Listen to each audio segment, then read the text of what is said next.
Itu taubat, Pak. Dari yang kalau ketemu orang di jalan nggak pernah senyum. Ada nggak? Cemberut aja, Pak Haji. Siapa? Ketemu orang nggak ada senyum, nggak ada apa, nggak ramah gitu. Ayo kita kembali kalau ketemu orang tuh assalamualaikum, ramah gitu. Itu taubat, Pak. Kan tabassumuka fi wajhi akhika shadaqah. Senyum kita terhadap saudara kita sedekah. Tapi jangan senyum-senyum sendiri, Pak Haji. Di jalan senyum-senyum sendiri. Itu bahaya. Hah?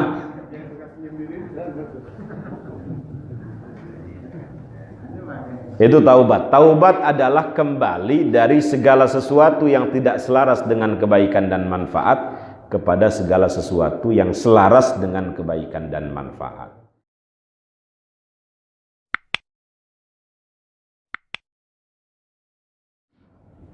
Assalamualaikum warahmatullahi wabarakatuh. Alhamdulillahi rabbil alamin. Wabihi nasta'inu ala umurid dunya waddin. Wassalatu wassalamu ala ashrafil anbiya'i wal mursalin Sayyidina wa maulana Muhammadin wa ala alihi wa sahbihi ajma'in. Mari sama-sama Bapak Ibu. Allahumma faqqihna fid din wa 'allimna at-ta'wil. Allahumma inna nas'aluka ilman nafi'a wa amalan salihan mutaqabbala wa rizqan wasi'an halalan tayyiban mubaraka. Allahumma barik lana fi rajaba wa sya'ban wa ballighna ramadan birahmatika ya arhamar rahimin walhamdulillahi rabbil alamin. Amma ba'd. Hadirin jamaah salat subuh Masjid Jami Assalam Depen yang dimuliakan Allah Subhanahu wa taala. Alhamdulillah, dalam kesempatan yang mulia ini kita kembali dalam kajian rutin kita, kajian At-Tibyan fi Adab Hamalatil Quran, karya Al-Imam Abu Zakaria Yahya ibn Syaraf An-Nawawi. Mudah-mudahan hadirnya kita di sini dicatat sebagai amal soleh, amal ibadah, amal baik yang dapat memperberat timbangan kebaikan kita di akhirat. Selain itu mudah-mudahan kita juga termasuk yang memakmurkan bulan yang dimuliakan oleh baginda Nabi besar Muhammad sallallahu alaihi wasallam ini, yaitu bulan Sya'ban, bulan ke-8 daripada bulan Hijriah atau Qamariyah. Di antara keistimewaan bulan ini, meskipun bukan termasuk bulan haram, adalah paling banyaknya Rasulullah sallallahu alaihi wasallam berpuasa di dalamnya. Ummul Mukminin Sayyidah Aisyah radhiyallahu anha mengatakan, ma ra'aitu Rasulullah sallallahu alaihi wasallam istakmala siyama syahrin illa Ramadan. Aku tidak melihat Rasulullah sallallahu alaihi wasallam menyempurnakan puasa sebulan penuh. Artinya puasa di sini adalah puasa wajib, illa Ramadan, kecuali puasa di bulan Ramadan. Wa ma ra'aituhu aktsara siyaman minhu fi Sya'ban, dan aku tidak melihat Rasulullah sallallahu alaihi wasallam paling banyak puasa sunnah kecuali puasa yang dilakukan di bulan Sya'ban ini. Nggak tahu pada puasa apa enggak ya? Minimal sebulan satu kali lah, atau minimal sebulan seminggu lah.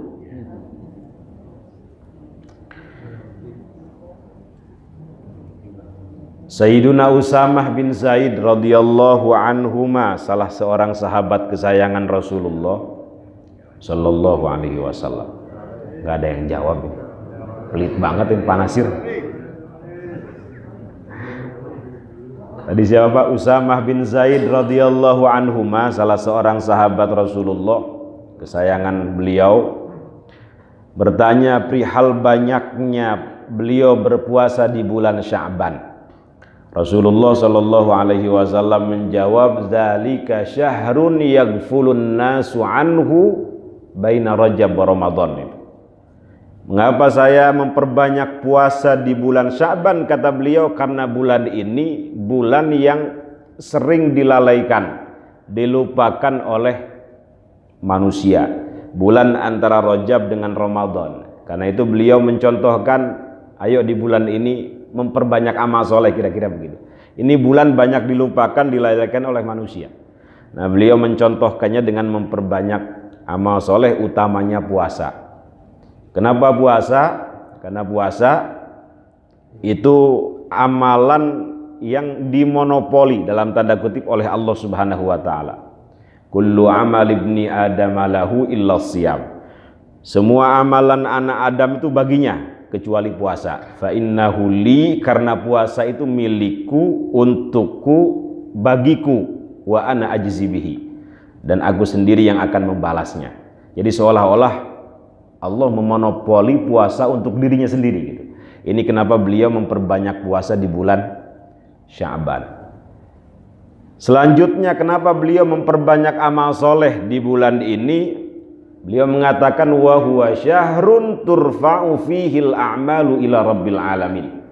Karena di bulan ini semua amal manusia itu dilaporkan, Pak, diangkat, dipersaksikan, diperlihatkan kepada Rabbul Alamin. Kata Al-Imam As-Sindi, salah seorang ahli hadis, amalan-amalan manusia ini ada yang dilaporkan, diperlihatkan kepada Allah itu mingguan, ada yang diperlihatkan, dilaporkan kepada Allah tahunan. Nah, yang diperlihatkan kepada Allah mingguan itu setiap hari Senin dan hari Kamis. Makanya Rasulullah Shallallahu Alaihi Wasallam setiap hari Senin dan Kamis berpuasa sunnah. Nah, yang tahunan, kata Al-Imam Az-Zindi, dilaporkannya itu setiap bulan Sya'ban. Nah, makanya beliau mengatakan, fa uhibbu an yurfa'a amali wa ana shaim. Dan aku senang, kata Rasulullah, saat amalku dilaporkan kepada Allah, saat amalku diperlihatkan, diangkat kepada Allah, wa ana shaim, saat itu saya dalam keadaan berpuasa kepadanya. Mudah-mudahan nih Pak ya barang sebulan satu kali lah, atau minimal Senin Kemisnya itu.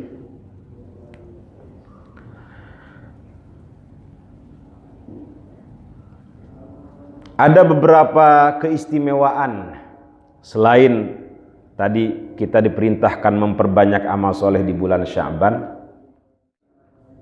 Pertama, kata mereka, di bulan ini terjadi tahwilul kiblah, pemindahan arah kiblat dari Baitullah Al-Maqdis kepada Baitullah Al-Haram. Jadi dulu, mohon maaf, umat Islam ini selama 17 bulan kurang lebih, 17 bulan lebih 3 hari itu kiblatnya menghadap ke Baitullah Al-Maqdis, atau yang kita kenal dengan Al-Masjidil Aqsa. Itu kurang lebih 17 bulan lebih 3 hari. Cuma Rasulullah itu sering diejek, Pak, sama orang Yahudi. Ya memang orang Islam ini junior katanya. Sampai kiblatnya aja sama dengan kita, kata mereka begitu. Nah, Nabi kurang berkenan diomongin begitu. Sampai beliau selalu menengadahkan kepala ke langit, mohon kepada Allah dalam hatinya, ya Allah, mudah-mudahan kiblatnya dipindahkan. Dikabulkan doa Rasulullah Shallallahu Alaihi Wasallam, turun ayat qad nara taqalluba wajhika fis sama, itu ya, falan walliyannaka kiblatan tardaha fawalli wajhaka syatral masjidil haram wa haitsuma kuntum fawallu wujuhakum syatrah, dan seterusnya. Ini ayat turun di bulan Sya'ban. Saat itu beliau sedang sholat zuhur di masjid yang dikenal dengan Masjid Bani Salamah namanya. Sekarang dikenal dengan Masjid Kiblatain, Masjid 2 kiblat. Nah, dulu beliau sholat zuhur baru 2 rakaat, turun ayat ini tuh. Segera memindahkan kiblatnya yang tadinya ke Baitullah Al-Maqdis ke Baitullah Al-Haram. Saat itu menjadi sah Baitullah Al-Haram kiblatnya orang Islam. Jadi ini peristiwa besar, tahwilul kiblah ini peristiwa besar, dan itu terjadi kata para ulama di nisfu Sya'ban, di pertengahan bulan Sya'ban. Kedua, di bulan ini turun perintah memperbanyak sholawat dan salam kepada baginda Nabi besar Muhammad sallallahu alaihi wasallam. Turun ayat innallaha wa malaikatahu yusalluna 'alan nabi ya ayyuhalladzina amanu sallu 'alaihi wa sallimu taslima. Ini ayat turun di bulan Sya'ban.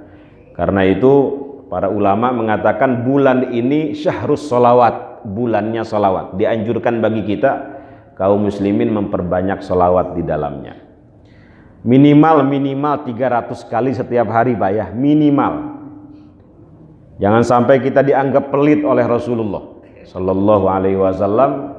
Al-bakhil man dzukirtu indahu wa lam yusalli alayya. Orang yang pelit adalah orang yang apabila disebut namaku tidak berselawat kepadaku. Ada hadis inna aulan nasibi yaumal qiyamah aktsaruhum alayya salatan. Orang paling mulia, paling istimewa, paling agung, paling dekat kelak kedudukannya denganku kata Rasulullah adalah orang yang paling banyak berselawat kepadaku. Saya pernah nanya itu sama guru, Kiai, mohon maaf, ini dianggap banyak berselawat kepada Rasulullah itu setiap hari minimal berapa kali?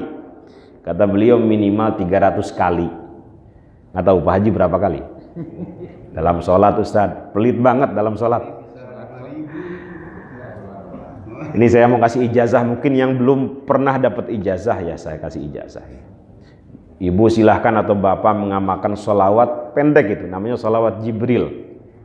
Redaksinya sallallahu ala Muhammad. Itu sehari 1000 kali itu. Insya Allah nggak lama, paling 10 menit selesai.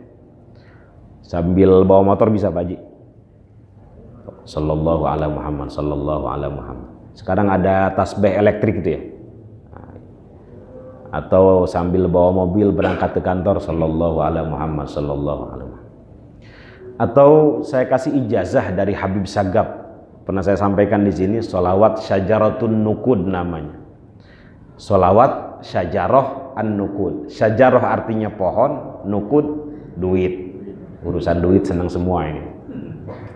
Tapi nggak apa-apa saya kasih ijazah. Bukan semata-mata untuk mencari dunia, tetapi jangan sampai kita lewatkan hari-hari kita tanpa sholawat. Syukur-syukur bisa lebih dari ini. Jadi ini saya dapat ijazah dari Habib Sagab, punya pesantren besar di Parung, Nurul Iman namanya. Santrinya 30.000, gratis semua.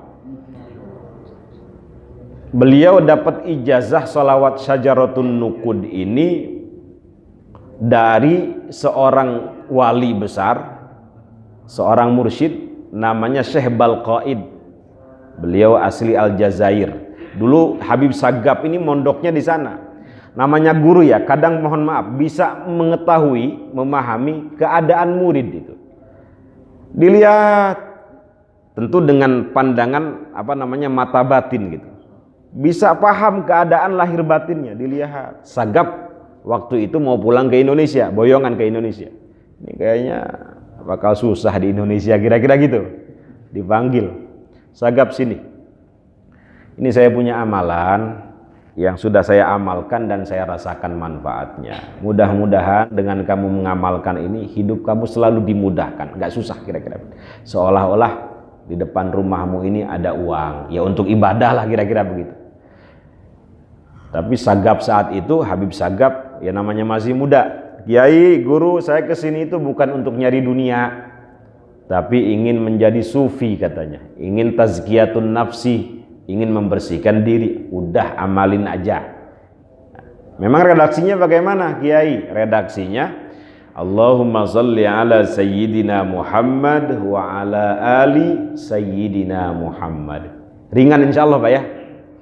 Mari sama-sama Pak. Allahumma salli ala Sayyidina Muhammad wa ala ali Sayyidina Muhammad. Kata beliau dibaca 400 kali setelah sholat isya atau di waktu isya, tidak keluar subuh. Kalau keluar subuh bagaimana? Upayakan diqadha, jangan sampai hari-hari kita lewat tanpa sholawat itu. Jadi kalau udah terbiasa mengamalkan sebelum tidur, kelewat misalnya setelah subuh atau di siang harinya diqadha, dibaca lagi 400 kali. Wallahi kata Habib Sagaf, ini orang kalau sudah dimakbul doanya Pak ya. Saya ini pulang dari Aljazair ke Indonesia gak punya apa-apa Pak. Sampai istri saya sakit itu ngutang kemana-mana kata beliau. Tapi saya istiqomah. Istiqomah itu bukan istri 3 dikontrakin rumah, bukan ya. Saya istiqomah mengamalkan sholawat yang dikasih guru saya 7 tahun. Istiqomah 7 tahun. Santai kata beliau ngamalinya sambil nonton TV gitu ya, sambil ngasuh anak, sambil apa? Ya belanja ke mall, belanja ke warung, pegang tasbih. Allahumma shalli ala sayyidina Muhammad wa ala ali sayyidina Muhammad. Wallahi kata beliau, saya mengamalkan ini. Itu sampai orang pelit sekalipun bolong sakunya kata. Luar biasa.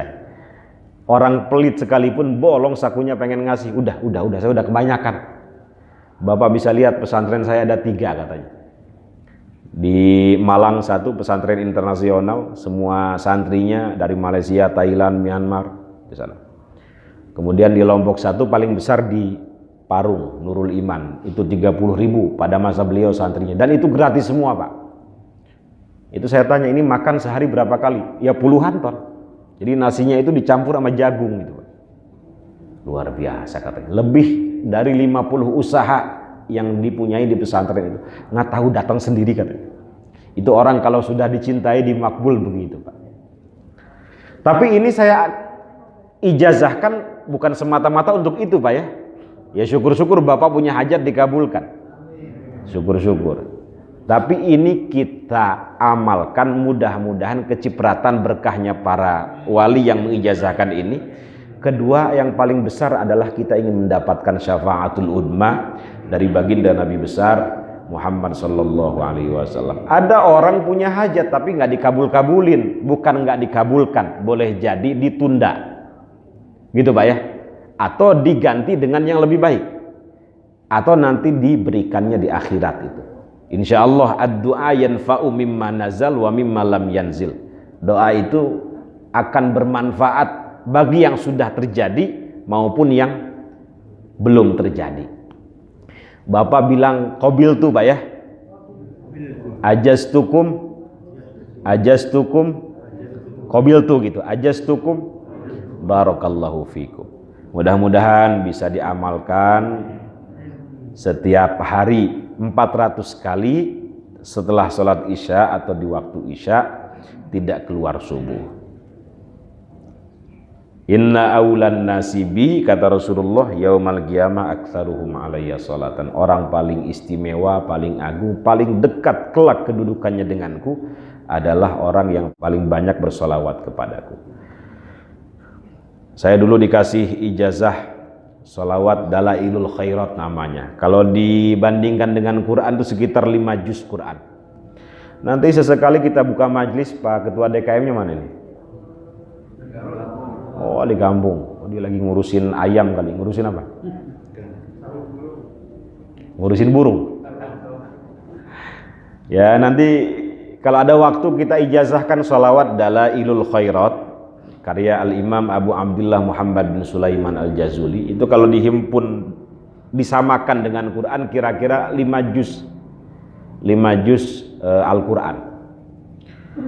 Dan itu bagusnya dihatamkan dalam waktu 1 minggu itu. Saya dapat ijazah itu banyak dari Kiai Mufid, dari Kiai Hamid Pasuruan. Ya tidak lain tujuan kita ingin dekat dengan Rasulullah Sallallahu Alaihi Wasallam. Karena tanpa pintu beliau susah Pak kita mendapatkan mahabbah Allah ini. Mau ngapain lagi hidup di dunia ini Pak? Bentar. Ma baina sittina ila sab'in. Amal kita ini bolong-bolong. Satu-satunya yang kita harapkan adalah Rasulullah Sallallahu Alaihi Wasallam. Minimal kalau memperbanyak sholawat di akhirat, ini Ali Hudaybi ini meskipun bolong-bolong ini jangan dimasukin ke neraka, kira-kira begitulah, pengennya begitu Pak Haji. Masuk neraka walaupun 1 detik gosong Pak Haji. Nah, kita pengennya Rasulullah itu menolong kita. Semua nabi malu didatangi oleh manusia. Jangan datang ke saya, mereka minta syafaat tuh Pak. Saking gentingnya yaumul mahsyar. Kan saat itu semua orang tuh telanjang Pak. Kita ini mohon maaf dibangunkan ketika yaumul ba'ats dalam keadaan tidak menggunakan baju sehelai pun. Sampai Sayyidah Aisyah itu polos nanya ke Rasulullah, ya Rasul, apakah saat itu orang pada lihat-lihatan nggak pakai baju? Kata Rasulullah, boro-boro gentingnya aja nggak ketulung saat itu. Jadi mereka memikirkan diri mereka sendiri. Kemudian digambarkan dalam hadis itu, ada yang mataharinya di atas kepalanya, ada yang keringatnya menenggelamkan badannya kalau banyak dosanya. Mereka semua berburu syafaat. Nah, kecuali 7 orang tuh yang akan mendapatkan perlindungan langsung dari Rasulullah sallallahu alaihi, bukan dari Rasulullah, dari Allah Subhanahu wa taala. Sab'atun yudhilluhumullah fi dhillihi yauma la dhilla illa dhilluh. 7 orang yang akan langsung mendapatkan perlindungan dari Allah, yang lain nggak dapat. Pertama apa Pak? Al-imamul adil, ya, pemimpin yang adil. Pemimpin yang adil. Kedua, rajulun qalbuhu mu'allakun bil masajid, orang yang hatinya selalu terpaut dengan masjid. Ketiga, rajulani tahabba fillah, 2 orang yang bersaudara, berteman karena Allah. Jadi penting punya kawan yang baik itu Pak.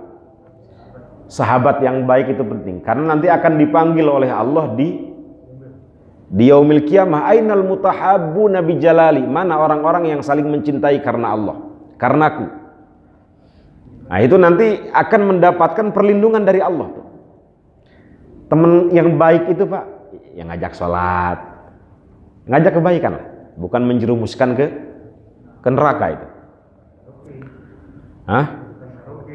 Karaoke, joget, dangdutan, nah itu nggak jelas itu. Itu namanya, kenapa Pak Haji? Membuat couplingnya sendiri di neraka itu. Ada berapa tadi? Udah 3 ya? Imamul adil, rajulun qalbuhu mu'allakun bil masajid, rajulani tahabba fillah. Kemudian orang yang mohon maaf diganggu, digoda oleh seorang perempuan, zatu mansibin wa jamalin, punya kedudukan, punya rupa yang cantik, tapi dia nggak mempan, digoda tuh. Udah diajak nih ke kamar nih, udah buka baju Pak Haji, inni akhafullah, kata dia ingat Allah, lari itu Pak, nggak jadi, diajak zina maksudnya. Yang begitu akan langsung mendapatkan perlindungan dari Allah.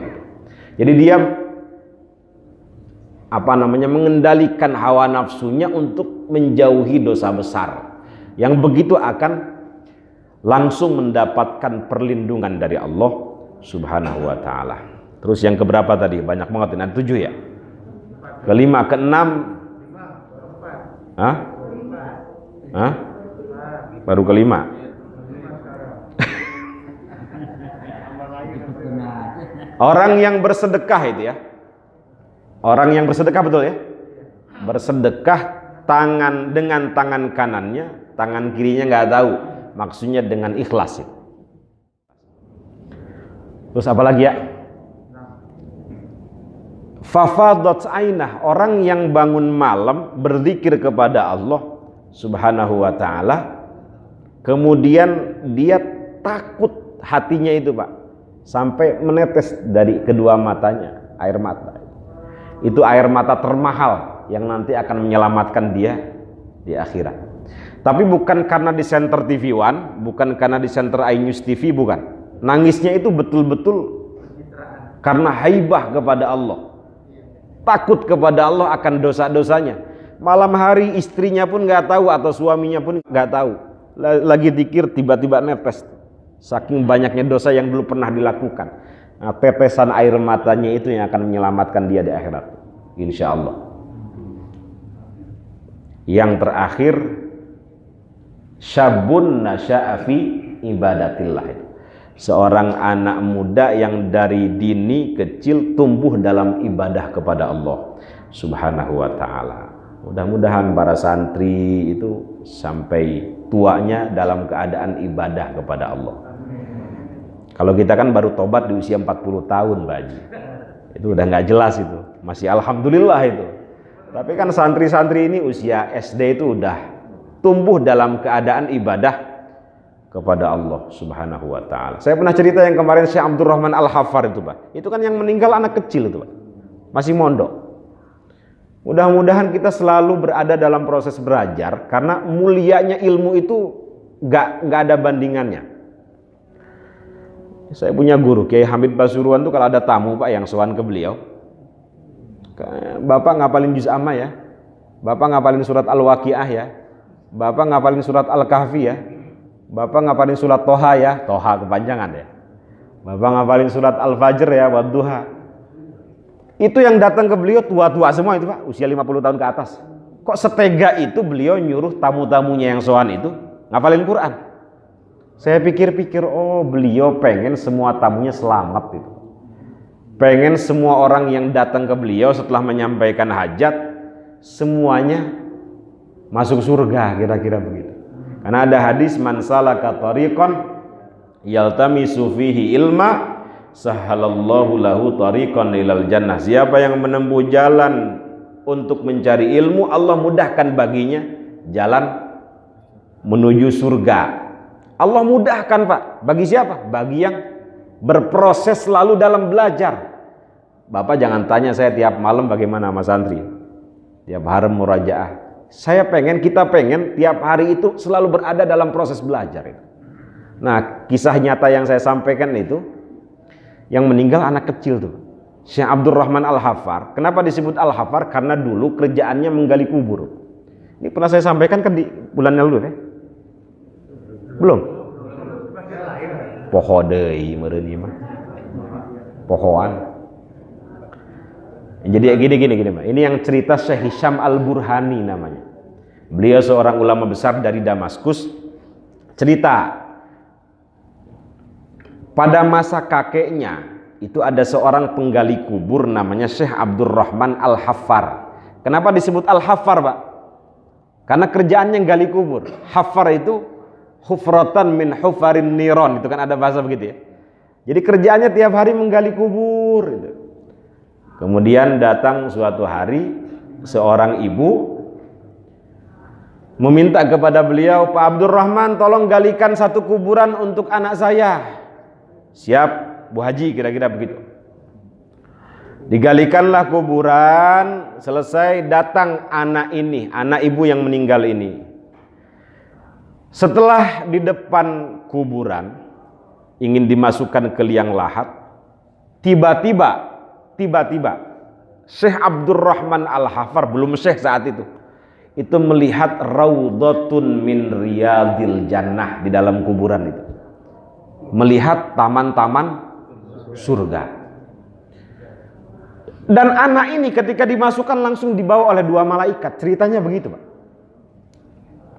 Nah, seketika pingsan tuh Abdurrahman Al-Haffar.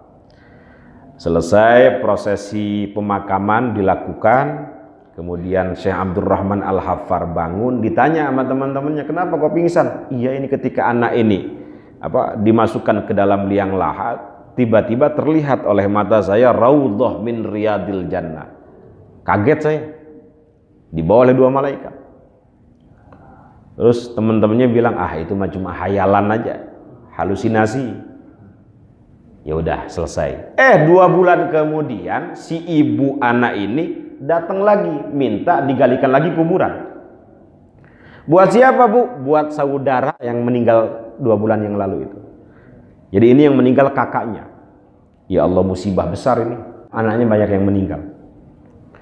Begitupun setelah selesai, anak ini ingin dimasukkan ke liang lahat, tiba-tiba terlihat sama, raudhatun min riyadil jannah kuburannya, taman-taman surga. Kaget, dibawa oleh 2 malaikat. Nah, cuma kali ini beliau nggak pingsan. Selesai dikuburkan, dikejar ibu dua anak ini. Mohon maaf ibu, betul ini ibu dua anak yang meninggal? Betul. Mohon maaf, saya mau nanya, apa latar belakang dua anak ibu ini sehingga keduanya diberikan keistimewaan yang luar biasa, karomah yang luar biasa itu? Ibunya nggak tahu kalau si Abdurrahman Al-Hafar ini melihat kejadian luar biasa itu.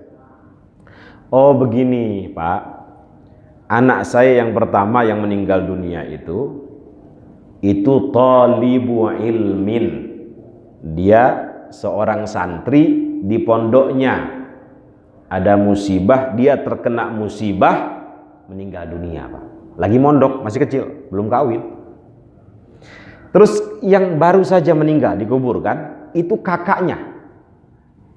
Kerjaannya apa? Kerjaannya tukang kayu. Hasil dari jualan kayunya itu diberikan kepada adiknya yang lagi mondok. Ya Allah, ini kemuliaan, ini kemuliaan. Seketika Syekh Abdurrahman Al-Hafar melemparkan apa? Cangkulnya. Paculna lah mencek orang Sunda mah. Kemudian datang ke sebuah masjid, kalau tidak salah namanya Masjid At-Taubah. Datang kepada yang cerita kisah ini, kakeknya. Datang kepada beliau, Kiai, saya pengen belajar. Pengen serius belajar dari awal lagi, dari nol lagi. Kenapa kok gitu? Diceritain Pak, cerita yang tadi. Jadi ada anak kecil ketika dimasukkan ke dalam liang lahat terlihat raudhah min riyadil jannah. Samalah kira-kira dua-duanya itu jihad juga. Jadi Bapak kalau nggak bisa belajar, biayain tuh, suruh ngapalin Quran, biayain.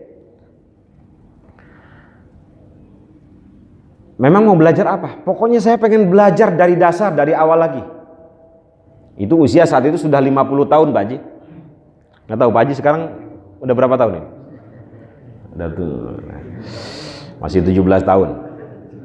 Kalau dilihat dari Monas atau dari apa? Ya udah kalau begitu kata Kiai ini, Syekh ini mulai menghafal jurmiyah ya, ilmu nahu ya. Mulai menghafal alfiyah ya, jurmiyah ya. Kalau diapalin nama dia, al-kalamu wal lafdul murakkabul mufidu bil wad'i wa aqsamuhu thalathatul ismun wa fi'lun wa harfun ja'a li ma'na. Fal ismu yu'rafu bil khafdi wa tanwini wa dukhulil alifi wal lam wa hurufil khafdi wa hiya min wa ila wa an wa ala wa fi wa ruba. Itu diapalin kan? Nah, kemudian ngapalin alfiyah, qala Muhammadun huwa ibnu Maliki ahmadu rabbillaha khaira maliki musalliyan ala nabiyil mustafa wa alihil mustakmilina syarafa wa asta'inullaha fi alfiyah maqasidun nahwi biha ma'wiyah. Dia apalin, belajar ilmu hadis, belajar ilmu fikih, jadilah beliau ulama besar pada masanya. Itu mantan tukang gali kubur, bisa jadi ulama besar kalau serius Pak Haji, di usia 50 tahun. Dan banyak anak keturunannya yang menjadi orang-orang soleh, ahli ilmu, termasuk yang terkenal kata beliau namanya Syekh Abdul Razak Al-Hafar, cicit dari beliau. Itu bukan berarti menggali kubur tidak mulia Pak ya, bukan. Tetapi ada yang lebih mulia dari itu, tidak berhenti belajar itu. Karena apa? Tidak ada karomah terbesar selain ilmu. Bapak kalau melihat orang bisa terbang di atas langit, di atas awan, itu karomah kecil Pak. Hanya pada saat itu saja. Wahnya itu pada saat itu saja. Kita bisa lihat orang jalan di atas air, itu karomah kecil. Wahnya pada saat itu saja. Dan manfaatnya buat dia aja itu. Tapi ilmu karomah besar nggak akan habis sampai hari kiamat Pak. Bayangkan kalau Imam Syafi'i nggak nulis, nggak ngajar, mungkin ilmu habis Pak. Kita nggak tahu sholat bagaimana, zakat bagaimana, motong sapi bagaimana. Ada ini Julaiha nih.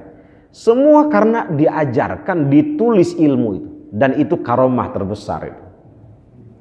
Karomah terbesar. Dibuktikan dengan meninggalnya. Bukan kiai yang meninggal Pak, bukan ulama, orang masih belajar. Orang masih belajar, masih santri, tapi diberikan kemuliaan yang luar biasa, ahli surga dia. Maka Kiai Hamid Pasuruan yang tadi saya ceritakan betul juga itu. Beliau nyuruh tamu-tamunya, ayo ngapalin juz amma, ayo ngapalin lagi wadduha, biar selalu berada dalam proses belajar. Man salaka tadi tariqan yaltamisu fihi ilma sahhalallahu lahu tariqan ilal jannah. Siapa yang menempuh jalan untuk mencari ilmu selalu berada dalam proses belajar, kira-kira gitu, sahhalallahu lahu tariqan ilal jannah, maka Allah akan mudahkan baginya jalan menuju surga. Saya punya guru Kiai Ali Mustafa Yaqub, Imam besar Istiqlal itu Pak, sampai mengatakan begini, laukan tujad marhalah ba'da dokturah la ta'allamu fiha. Seandainya ada S4 setelah T4, setelah S3 saya akan kuliah lagi. Saat itu beliau usianya udah 60 tahun, gelarnya sudah profesor doktor, santrinya ribuan di mana-mana ya, baik santri yang kuliah, santri yang jamaah, kira-kira gitu. Itu masih pengen kuliah lagi kalau ada S4. Luar biasa Pak Haji. Kalau kita kan baru S3 ini Pak Haji. Ya Allah, nahnu tullabul ilmi ila yaumil qiyamah. Harus selalu kita tanamkan bahwa kita ini pelajar, siswa, siswi, santri sampai mati. Insya Allah Pak ya. Kita terus belajar sampai mati.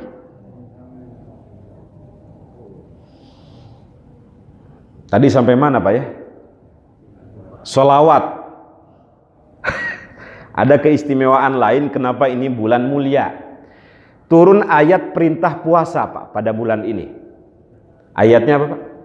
Ya ayyuhalladzina amanu kutiba alaikumus siyamu kama kutiba alal ladzina min qablikum la'allakum tattaqun. Ini ayat turun di bulan Sya'ban. Umat Islam pertama kali disyariatkan puasa pada tahun kedua Hijriyah Pak ya. Saat itu bertepatan dengan perang Badar. Nah, turun perintah kewajiban puasa ini di bulan Sya'ban. Besoknya puasa tuh bulan depannya.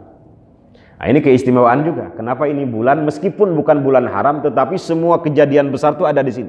Kejadian-kejadian besar tuh banyak terjadi pada bulan ini. Nah, mohon maaf saya baca kitab. Ini ada yang nanya, amalan apa yang perlu kita amalkan? Saya baca kitab namanya Mada fi Sya'ban.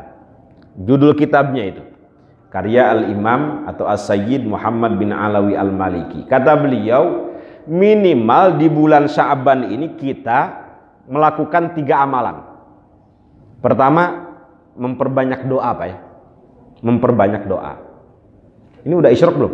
Masih lama ya? Amalan pertama apa Pak? Memperbanyak doa, utamanya besok di malam nisfu Sya'ban. Beliau mengutip sebuah hadis sahih dari Al-Imam Al-Baihaqi. Kata beliau, kata Rasulullah, pada malam nisfu Sya'ban itu Allah memperhatikan seluruh makhluk. Bahkan dalam riwayat yang lain, innallaha yanzilu, Allah menebar. Turun di sini maksudnya Allah menebar rahmat kasih sayang pada malam nisfu Sya'ban itu. Dan mengampuni seluruh makhluk Pak, kecuali 2 makhluk yang tidak akan diampuni. Pertama musyrik, kedua musyahin. Musyrik orang yang menyekutukan Allah, kedua musyahin. Musyahin itu orang yang dalam hatinya penuh dengan iri dengki Pak, permusuhan terhadap sesama. 2 makhluk ini tidak akan diampuni. Maka bagus tuh kalau ada orang sebelum Ramadan atau sebelum nisfu Sya'ban besok nih, kita saling maaf-maafan, saling menghalalkan, agar di malam itu kita mendapatkan maghfirah Allah. Ini diantara alasan kita dianjurkan memperbanyak doa di malam atau di bulan Sya'ban ini, utamanya di malam nisfu Sya'ban. Karena pada malam itu Allah menebar rahmat, kasih sayang, mengampuni seluruh makhluk, kecuali 2 makhluk, musyrik dengan musyahin. Kedua, kata Sayyid Muhammad bin Alawi Al-Maliki, kita dianjurkan memperbanyak zikir tauhid Pak, dengan redaksi la ilaha illallah Muhammadur Rasulullah. Mari sama-sama Pak. La ilaha illallah Muhammadur Rasulullah. La ilaha illallah Muhammadur Rasulullah. La ilaha illallah Muhammadur Rasulullah. Mau berangkat kerja pegang tasbih, la ilaha illallah Muhammadur Rasulullah. Mau ke mall shopping pegang tasbih, la ilaha illallah Muhammadur Rasulullah, la ilaha illallah Muhammadur. Kata beliau, agar iman kita ini kokoh, kuat, akidah kita ini nggak goyah di tengah dunia yang rusak ini Pak, penuh fitnah ini, bala ini. Jadi kita upayakan berzikir itu. Ketiga, kata beliau, dianjurkan memperbanyak istighfar, minimal 70 kali, syukur-syukur sampai 100 kali setiap hari di bulan Syaban ini. Nabi saja yang tidak punya dosa, istighfarnya sampai 100 kali. Insya Allah mudah dan itu nggak lama. Jadi astagfirullahaladzim, astagfirullahaladzim, astagfirullahaladzim, setiap hari 100 kali. Artinya kita diperintahkan untuk memperbanyak taubat kepada Allah Subhanahu wa ta'ala di bulan Sya'ban ini. Mohon maaf, taubat itu apa Pak? Taubat itu apa artinya? Jadi amalan apa tadi yang pertama Pak? Memperbanyak doa. Kedua, memperbanyak zikir la ilaha illallah Muhammadur Rasulullah. Ketiga, memperbanyak istighfar atau memperbanyak taubat. Taubat itu apa? Mohon maaf. Taubat itu artinya kembali Pak ya. Berasal dari kata taba yatubu, taubah, ada yaudu, audah, kembali. Kembali dari mana? Kembali dari maksiat kepada taat. Kembali dari syirik, menyekutukan Allah, kepada tauhid, mengesahkan Allah. Kembali dari takabur, merasa lebih baik dari orang lain, merasa lebih istimewa, merasa lebih mulia, kepada tawadu. Dari bakhil, pelit, medit, merepet jahe kepada sakho, dermawan. Itu taubat, kembali yang tadinya tidak pernah baca Quran kepada baca Quran, tidak pernah sholat jamaah kepada sholat jamaah. Dari jahil, nggak mau ngaji, ayo semangat lagi ngaji, belajar lagi. Dari yang tadi tidak pernah qiyamul lail, kita makmurkan kembali qiyamul lail. Itu taubat Pak. Dari yang kalau ketemu orang di jalan nggak pernah senyum, ada nggak? Cemberut aja Pak Haji. Siapa? Ketemu orang nggak ada senyum, nggak ada apa, nggak ramah gitu. Ayo kita kembali, kalau ketemu orang tuh assalamualaikum, ramah gitu. Itu taubat Pak. Kan tabassumuka fi wajhi akhika shadaqah. Senyum kita terhadap saudara kita sedekah. Tapi jangan senyum-senyum sendiri Pak Haji, di jalan senyum-senyum sendiri. Itu bahaya.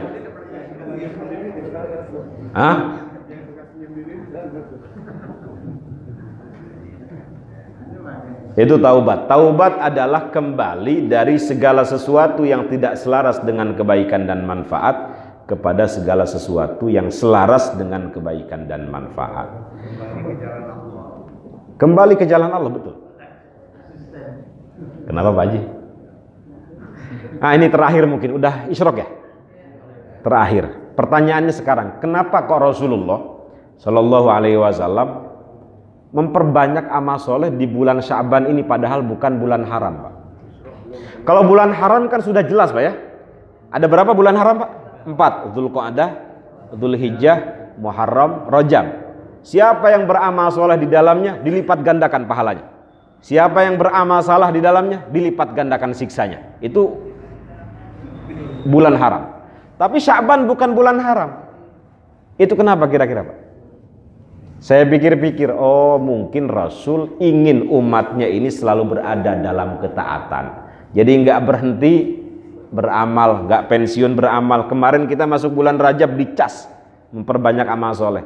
Bulan Sya'ban, bulan yang banyak dilupakan oleh manusia, dicontohkan sama Nabi untuk memperbanyak puasa tadi. Dicas lagi kita agar terus berada dalam ketaatan. Besok setelah ini masuk Ramadan. Mungkin Rasul banyak puasa itu biar nggak kaget Pak ya. Tiba-tiba masuk Ramadan nggak biasa puasa. Dibiasakan dulu di Sya'ban. Kita tahu keistimewaan Ramadan, Syahrul Quran. Ada Lailatul Qadar di sananya.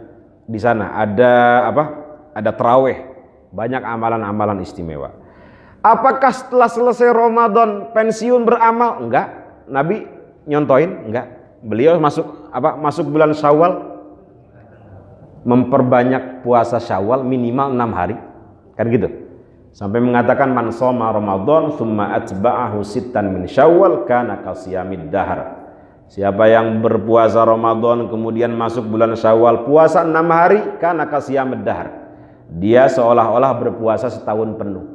Kan kalau kita begini, Pak, khatam Quran berkali-kali di Ramadan, di luar Ramadan nggak baca Quran sama sekali. Itu yang bahaya itu. Berhenti, itu namanya pensiun beramal. Rasul nggak pengen kita pensiun beramal. Tetap baca Quran meskipun kuantitasnya tidak sebanyak di bulan Ramadan.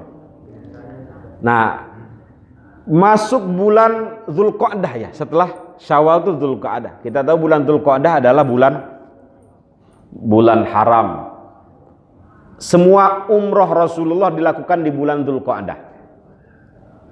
Setelah itu masuk bulan Dzulhijjah. Apakah Rasul berhenti beramal? Enggak.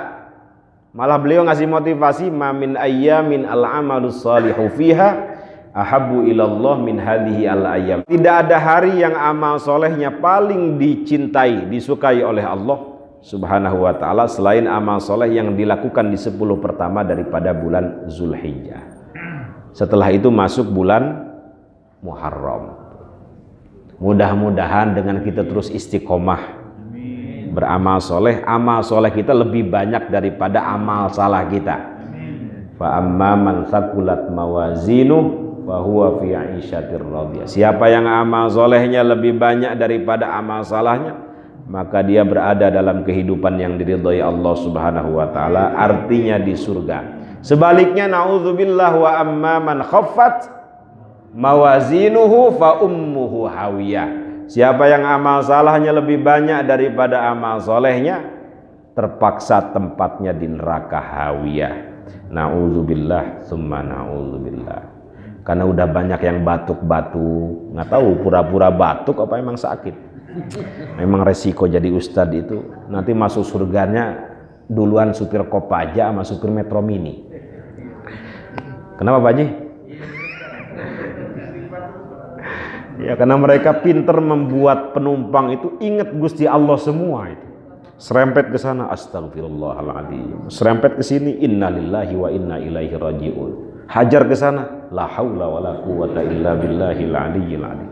Sementara ustadz kiai khutbah Jumat bukannya jamaah ingat Gusti Allah, tetapi bismika Allahumma ahya wa bismika amut. Semua kasihan betul ustad-ustad ini. Nasib. Jadi cita-citanya jadi supir Kopaja semua Bu ya, supir Metro Mini. Mudah-mudahan ada manfaatnya. Bapak Ibu diberikan kesehatan lahir batin, berkah umur, berkah rizki, berkah anak soleh dan solihah. Yang paling penting mudah-mudahan semua dari kita husnul khotimah. Al-Fatihah. Iyyaka na'budu wa iyyaka nasta'in ihdinas siratal mustaqim.